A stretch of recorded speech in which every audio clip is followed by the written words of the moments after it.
Baku tembak terjadi antara polisi dengan dua orang yang tidak dikenal di depan kantor Bank Poso, Sulawesi Tengah pagi tadi. Satu polisi yang bertugas pengamanan di bank terluka, sementara dua pelaku yang diduga terkait kelompok Mujahidin Indonesia Timur kini masih diburu.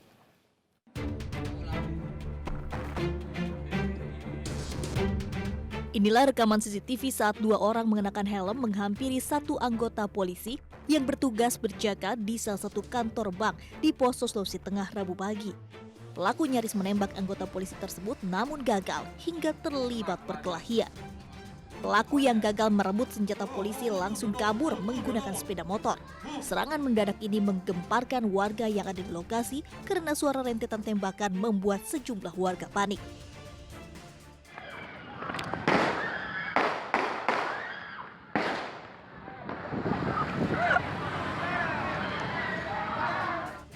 Polisi yang datang langsung mengamankan lokasi kejadian. Satu senjata api dan satu ponsel diduga milik pelaku yang terjatuh dibawa ke Polda Sulawesi Tengah. Sementara satu anggota polisi yang diserang terluka tembak dan dilarikan ke rumah sakit. Polisi belum mengetahui identitas dua pelaku karena saat beraksi keduanya menggunakan helm tertutup. Dugaan sementara pelaku merupakan kelompok Majelis Indonesia Timur. Dari Poso, Sulawesi Tengah, Jamie Hendrik, iNews melaporkan. Informasi terbaru penyerangan polisi di Poso sudah bersama kami saat ini, Kabid Humas Polda Sulawesi Tengah, Kombes Pol Didik Supranoto. Assalamualaikum, selamat sore Pak Didik. Selamat sore, Bram. Pak Didik, apakah pelaku penembakan merupakan DPO polisi? Baik, jadi setelah pelaku berhasil kita amankan, setelah kejadian di Bank Mandiri Syariah, kemudian dilakukan pengejaran oleh personil yang tergabung dalam pasukan Tinombala, bergabung dengan personil Polres Poso, melakukan pengejaran dan alhamdulillah tidak lama setelah di perbatasan Poso, dua pelaku tersebut sudah berhasil kita amankan. Dari dua pelaku itu atas nama Mukis Fahron alias Abdullah, kemudian satunya Ali alias Darwin Gobel. Kedua-duanya masuk dalam DPO Mujahidin Indonesia Timur. Dan salah satunya yang Ali Darwin Gobel ini adalah sudah pernah melakukan kejahatan yang sama, yaitu tindak pidana teroris tahun 2017. Kemudian dipidana 2 tahun, sekarang sudah bergabung lagi dan alhamdulillah sudah ditangkap tadi siang. Demikian. Pak Didik, apa motif penembakan? Dari hasil pemeriksaan dari para saksi dan juga hasil investigasi dari tim Tinombala, bahwa mereka melakukan kegiatan ini adalah dalam rangka amaliyah. Jadi ini semata-mata aksi teror yang mereka biasa lakukan? Iya betul. Jadi ini mereka sudah pernah bergabung sebelumnya dan ini yang keduanya. Dan kemudian alhamdulillah dua-duanya sudah kita lumpuhkan. Dua-duanya karena melakukan perlawanan saat dilakukan penangkapan, mereka dilumpuhkan dengan senjata tajam demikian. Diotaki oleh siapa serangan ini? Ya, kalau pimpinannya tetap Ali Kalora. Oke. Bagaimana kemudian kronologi pelaku membuntuti aparatkah hingga melakukan penyerangan atau seperti apa skenario yang mereka sudah siapkan, Pak Didi? Baik, kalau kita melihat dari rekaman video, pada saat anggota kita memasuki lapangan parkir dari bank tersebut, mereka langsung mendekati dan langsung melakukan penembakan terhadap anggota kita yang melakukan pengamanan. Oke. Artinya ada upaya sebetulnya untuk membuntuti aparat kepolisian sebelum penembakan itu dilakukan? Iya betul, kalau melihat hasil rekaman itu memang anggota kita sudah diikuti dari awal. Oke, bisa dijelaskan kepada kami Pak, bagaimana cara para pelaku ini mendapatkan senjata api dan kemudian wilayah mana saja yang ditarget oleh mereka? Kalau perolehan senjata api, mereka kan juga punya jaringan di mana-mana. Mujahidin Indonesia Timur, kemudian jaringan-jaringan teroris yang lainnya, mungkin juga dari situ. Saling membantu antar pelaku teror yang ada di Poso, kemudian di tempat-tempat lain. Demikian. Oke. Ini serangan ke berapa yang terjadi dalam sebulan atau dalam tahun ini Pak di wilayah Anda? Kalau tahun ini sudah 2 kali ini. Ya, tapi kemarin yang targetnya adalah pasukan kita yang mengantar bahan makanan, Mhm. kemudian yang sekarang anggota yang melakukan pengamanan Oke. di wilayah Poso atau di Poso Kota. Demikian, Pak Bram. Kondisi terakhir anggota yang tertembak Pak disebutkan terluka di bagian dada. Bagaimana kondisinya saat ini? Alhamdulillah sudah stabil dan sekarang sudah dibawa ke rumah sakit Bayangkara yang ada di Palu. Sekarang sudah nyampe, demikian. Oke. Tidak lama ya namanya upaya penangkapan terhadap pelaku ini Pak. Bagaimana upaya penangkapan? Apakah ada perlawanan juga dari kedua pelaku ini? Iya, jadi setelah kita lakukan pengejaran, kemudian di perbatasan Poso, mereka melakukan perlawanan, akhirnya dilumpuhkan dengan senjata tajam dan sampai meninggal dunia, demikian. Oke. Dua pelaku dilumpuhkan dan meninggal dunia ya Pak ya. Ada jaringan lain Iya. yang masih diincar oleh aparat kepolisian Pak? Ya, karena di sana kemarin itu 18 ya DPO-nya, kemudian Oke. 1 menyerahkan diri beberapa bulan yang lalu, sekarang tertembak 2. Jadi masih ada 15 DPO yang harus tetap kita lakukan pengejaran. Oke, upaya ini dilakukan secara sepihak oleh aparat kepolisian atau juga ini dibantu oleh TNI Pak?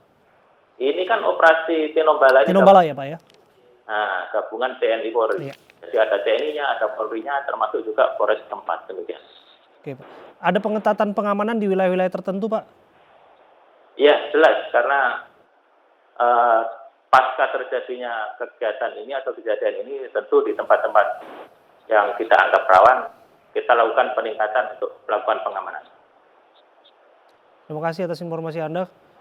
Baik, Kombes terima Pol kasih. Didi Supranoto, Kabid Humas Polda Sulawesi Tengah sudah berbincang bersama kami.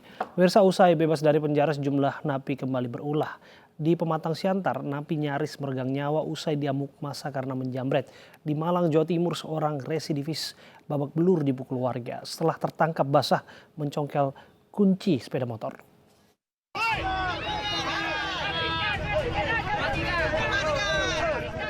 Sejumlah narapidana yang bebas kembali berulah, seperti di Pematang Siantar, Sumatera Utara.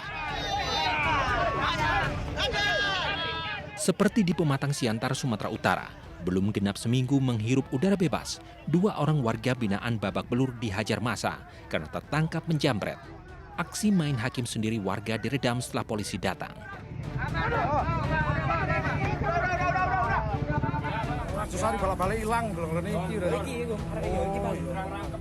Di Malang, Jawa Timur, pelaku curanmor ini tertangkap basah mencongkel kunci motor milik warga. Ia langsung dimasa hingga babak belur dan akhirnya diamankan polisi.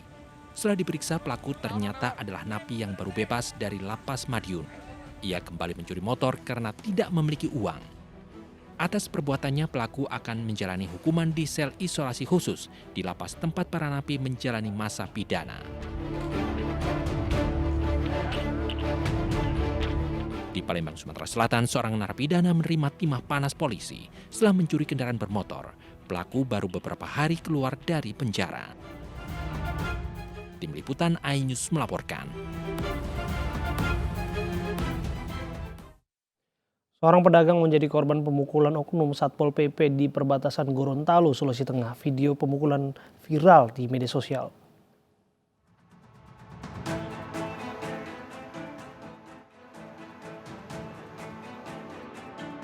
Abdi Wijaya, seorang pedagang rempah-rempah, menjadi korban pemukulan oknum Satpol PP Kabupaten Buol saat melintas di pos perbatasan Paleleh, Tolinggula.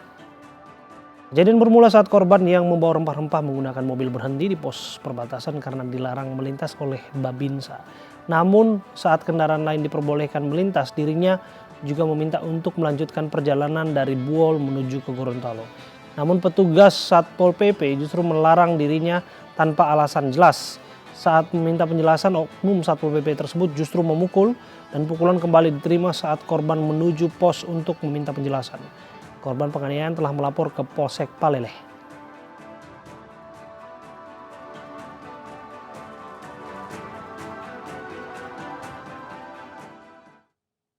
Dan saat ini sudah terhubung bersama kami Abdi Wijaya, seorang pedagang rempah-rempah yang menjadi korban pemukulan oknum Satpol PP di Kabupaten Buol. Assalamualaikum, selamat sore Pak Abdul. Waalaikumsalam. Ya, Selamat sore. ya. Pak Abdi, bisa dijelaskan kepada kami apa sungguhnya yang terjadi, Pak? Iya Pak, saya kemarin malam menuju Buol, muat cabai sama tomat sama telur bahan sembako menuju kota Buol. Cuman di saat buka tutup lockdown di wilayah Kabupaten Buol, kita agak kesulitan masuk untuk masuk di wilayah Kabupaten Buol dari Gorontalo, Pak. Tapi wilayah Gorontalo membolehkan untuk masuk ke wilayah Buol. Yang terjadi di lapangan, pihak Pol PP melakukan pilikasi terhadap sopir-sopir yang muat bahan sembako. Oke. Yang pertama cuma mobil ikan yang boleh lewat tanpa ada alasan yang jelas. Kenapa kita mobil sembako cabai nggak bisa lewat? Padahal bahan sembako cabai juga kan bahan yang mudah busuk. Oke. Oh, jadi Anda waktu itu sedang membawa cabai ya untuk diperjualbelikan ya di sana, Pak?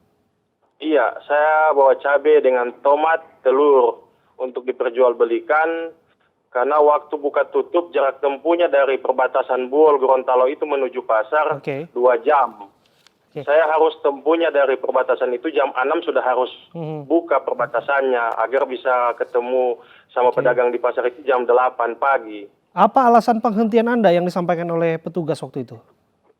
Alasannya yang pertama belum dites soal suhu badan. Kemudian para medis belum ada semua yang di wilayah Sulawesi Tengah Kabupaten Buol, para medisnya nggak ada, Pak.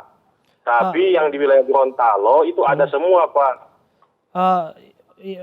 Bukan masalah para medis kan, itu bisa dilakukan pengecekan dengan pengukur suhu badan, alat thermal scanner biasanya. Iya, itu alasannya mereka, Pak. Tapi herannya saya, Satpol PP memberikan ruang kepada mobil-mobil sembako lain yang muat ikan. Tapi kita yang muat cabai nggak diperbolehkan lewat tanpa alasan yang jelas. Anda melihat bahwa ada kendaraan lain yang melintas tanpa diukur suhu badannya, begitu? Iya, Pak, ada. Oke, Anda mengetahui kendaraan itu membawa sembako apa, Pak? Membawa ikan, Pak. Oke. Iya. Oke. Waktu itu apa yang disampaikan petugas kepada Anda hingga ini kan ada terekam insiden pemukulan oleh oknum? Iya, yang disampaikan petugas nggak bisa saya lewat. Tanpa alasannya apapun. Saya tanyakan apa alasannya, tapi mereka bilang tidak bisa. Tapi tentaranya, TNI-nya yang bertugas di tempat itu membolehkan saya untuk lewat. Karena mobil ikannya udah lewat, tinggal saya belum lewat. Tapi ketika saya lewat, tiba-tiba Satpol PP-nya nurunin tiang portalnya, kena di mobil saya, sehingga saya turun, kemudian langsung diamuk, dipukul. Oke, Anda mengalami luka-luka, Pak? Iya, Pak. Ya, Anda mengalami luka-luka akibat insiden ini? Iya, saya memar di bagian kepala, bibir pecah, lecet, leher, kemudian dada lebam. Oke. Dipukul bagian perut. Pengawasan seperti ini apakah memang biasa dilakukan di sana mengingat bahwa ada pandemi corona? Iya, Pak, pengawasan seperti ini udah dilakukan Kabupaten Buol udah sejak seminggu kemarin, Pak. Udah masuk 2 minggu, 14 hari. Tapi diperpanjang lagi. Cuman yang menjadi pertanyaan kami selaku sopir sembako, tidak ada kejelasan mobil sembako bisa lewat atau tidak. Jadi seakan-akan bahwa yang menegakkan aturan ini yang mereka yang jaga di tapal batas. Oke. Tanpa ada acuan tiba. Penjagaan perbatasan ini dengan adanya perlakuan karantina wilayah ya di sana, Pak? Iya, Pak. Di wilayah mana saja, Pak, yang karantina di sana? Kalau wilayah kita yang karantina wilayah Toli-Toli, perbatasan Toli-Toli Buol, kemudian Buol Gorontalo, Gorontalo Sulut, Manado, kemudian Gorontalo Parigi Motong. Oke. Ini kan sudah masuk ke meja polisi laporannya, Pak. Apa ekspektasi Bapak? Kenapa, Pak? Ya, apa harapan Bapak, Pak? Insya Allah penegakan hukum tetap berjalan dan kemudian tidak ada pilikasi, entah dia pegawai negeri sipil, entah dia aparat, entah dia pejabat, di mata hukum itu sama. Dan saya selaku putra daerah Buol, selaku pedagang meminta agar kiranya kepada pemerintah lebih fokus pada penjagaan, kalau bisa dipasang CCTV tiap-tiap pos penjagaan agar tidak terjadi hal-hal yang tidak diinginkan. Baik, terima kasih atas informasi Anda, Pak Abdi Wijaya, sudah berbincang bersama kami. Pemirsa, kericuan terjadi saat warga Desa Pada, Kabupaten Lambata, Nusa Tenggara Timur memblokade jalan menuju Puskesmas Lewoleba. Warga menutup jalan karena menolak puskesmas dijadikan tempat karantina pasien corona. Angkat kasih pulang. Saya punya anak istri, kami siang malam ada di sini. Untuk kita sehat, bukan untuk kita makan. Puluhan warga Desa Pada, Kecamatan Nubatukan, Kabupaten Lembata memblokade jalan masuk menuju Puskesmas Lewoleba, Nusa Tenggara Timur. Warga memblokade jalan masuk puskesmas menggunakan bambu. Mereka menolak puskesmas dijadikan tempat isolasi pasien corona. Berdasarkan hasil rapid test di Kabupaten Lembata terdapat 1 pasien positif corona. Kami harus tunggu di kantor desa. Aksi protes dan adu mulut antara warga dan petugas tak terhindarkan. Kericuan tidak meluas setelah anggota TNI Polri menenangkan warga. Pihak Kecamatan Nubatukan mengakui bahwa gedung puskesmas dijadikan tempat isolasi pasien corona merupakan kewenangan pemerintah pusat. Meski pemerintah setempat terus melakukan pendekatan dan sosialisasi, namun penolakan masih saja terjadi. Kamu dokter saja mati, apalagi kami masyarakat bodoh begini. Kita punya orang dari luar, dalam desa saya tidak kasih masuk, kalau masuk kasih kami. Tidak bodoh. Pemerintah Provinsi Jawa Barat memberlakukan pembatasan sosial berskala besar mulai hari ini. Pengemudi motor yang terjaring razia di Bekasi, Jawa Barat tidak mengenakan masker dihukum push up.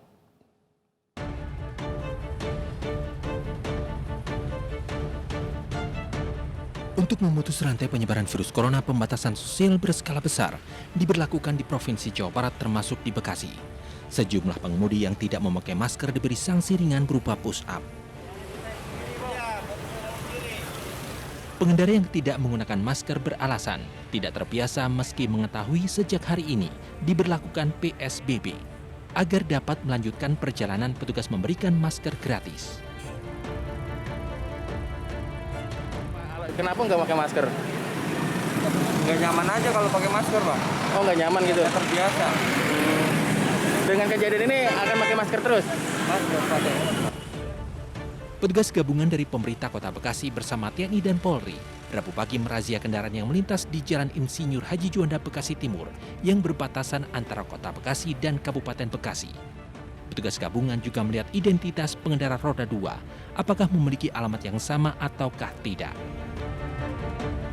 Sejak 15 April 2020, pemerintah Provinsi Jawa Barat memberlakukan pembatasan sosial berskala besar di 5 kabupaten kota, seperti Kota Bogor, Kota Bekasi, Kota Depok, Kabupaten Bekasi, dan Kabupaten Bogor selama 14 hari untuk memutus mata rantai penyebaran virus COVID-19.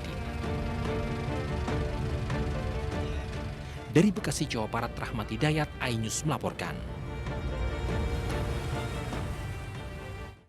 Hari pertama berlakunya pembatasan sosial berskala besar di Kota Depok, Jawa Barat, masih banyak pengendara yang melanggar aturan PSBB. Petugas gabungan menghentikan pengendara sepeda motor yang berboncengan dan tidak menggunakan masker.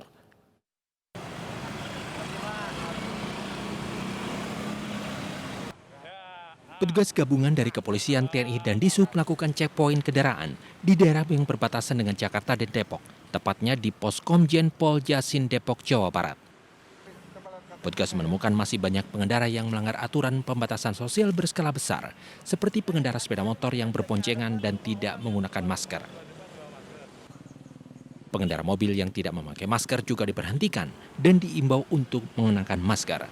Penumpang angkutan kota diminta duduk di belakang dan tetap menjaga jarak dengan penumpang lainnya. Mereka yang melanggar aturan PSBB berdalih tidak mengetahui peraturan PSBB di Kota Depok yang sudah diberlakukan hari ini. Ini lupa pakai masker, Pak. Emang belum tahu hari ini sudah diberlakukan, Pak? Belum tahu, Pak. Belum tahu sama sekali? Iya. Dari mau kemana, Bang? Nggak apa-apa, kalau suruh putar balik gitu. Kasat Lantas Polrestro Depok Kompol Sutomo menyatakan pihaknya melakukan pemeriksaan di 20 lokasi checkpoint yang masuk ke wilayah perbatasan. Jadi pelaksanaan PSBB hari ini untuk wilayah Depok alhamdulillah berjalan lancar. Depok ada 20 titik pos checkpoint. PSBB di Kota Depok berlaku selama 14 hari ke depan hingga tanggal 28 April 2020 mendatang. Dari Depok, Jawa Barat, Iyung Rizky, iNews melaporkan.